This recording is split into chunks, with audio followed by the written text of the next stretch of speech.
2029కి 100కి 100% ఆధిపత్యం వైపు చంద్రబాబు అడుగులు వేస్తున్నారా అంటే అవుననే సంకేతాలు వినిపిస్తున్నాయి. అయితే ఏపీలో ఇప్పుడు అధికారంలో ఉన్న టీడీపీ కూటమి ప్రభుత్వానికి 2024లో ప్రజలు గొప్ప మెజార్టీతో గెలిపించారు. అయితే ఈ విజయ పరంపర కొనసాగించడం కోసం కూటమి 2029 ఎన్నికలకు ఇప్పటి నుంచే ప్రణాళికలు సిద్ధం చేసుకుంటోంది. అయితే ఈ విధమైన దృక్కోణం రాజకీయాల్లో అయితే కొత్తదేం కాదు. రాజకీయ నాయకులు ఒక్కసారి అధికారంలోకి వచ్చాక ఆ తర్వాత వారి దృష్టి ప్రజా పాలన కంటే తిరిగి గెలవడంపైనే ఎక్కువగా ఉండడం మనం గతంలో ఎన్నోసార్లు చూసాం కూడా.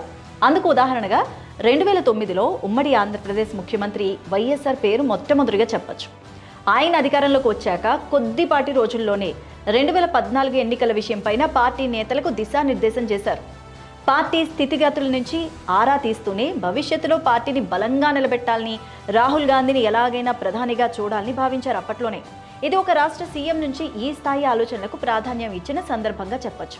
ఇక 2014లో అయితే ఉమ్మడి రాష్ట్ర విభజన తర్వాత చంద్రబాబు నాయుడు ఆంధ్రప్రదేశ్ తొలి ముఖ్యమంత్రి అయ్యారు.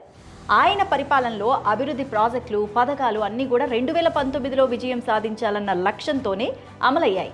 అయితే 2019లో అనూహ్యంగా జగన్మోహన్ రెడ్డి నాయకత్వంలో వైసీపీకి స్పష్టమైన మెజార్టీ రావడం, అధికారంలోకి వచ్చిన తర్వాత వైసీపీ ఆ తర్వాత 3 ఏళ్ళు, 5 ఏళ్లపై కాదు 30 ఏళ్ల పాటు పాలించాలన్న ధీమాతో ముందుకెళ్ళింది. ఇక 2024లో భారీ ఓటమిని ఎదుర్కొంది. అయితే దీనికి ప్రధాన కారణం పార్టీపై ప్రజల్లో పెరిగిన వ్యతిరేకత అన్న విషయం అయితే అందరికీ క్లారిటీ ఉంది. ఇక గత ప్రభుత్వం చేసిన తప్పులను అంచనాలు వేసుకుంటూ తమ పార్టీని ప్రజలు సపోర్ట్ చేసేలాగా కూటమి ముందడుగులు వేస్తోంది ఇప్పటి నుంచే. ఇక ఇప్పుడు 2024 ఎన్నికల్లో 164 సీట్లు గెలుచుకున్న టీడీపీకి 135 సీట్లు వచ్చాయి. ఇక ముఖ్యమంత్రి చంద్రబాబు ప్రస్తుతం తన పార్టీపై మరింత నిఘా పెడుతున్నారు. మంత్రులు, ఎమ్మెల్యేలు ఎలా పనిచేస్తున్నారన్న దానిపైన ఎప్పటికప్పుడు సమీక్షలు పెట్టి నిఘా పెడుతున్నారు.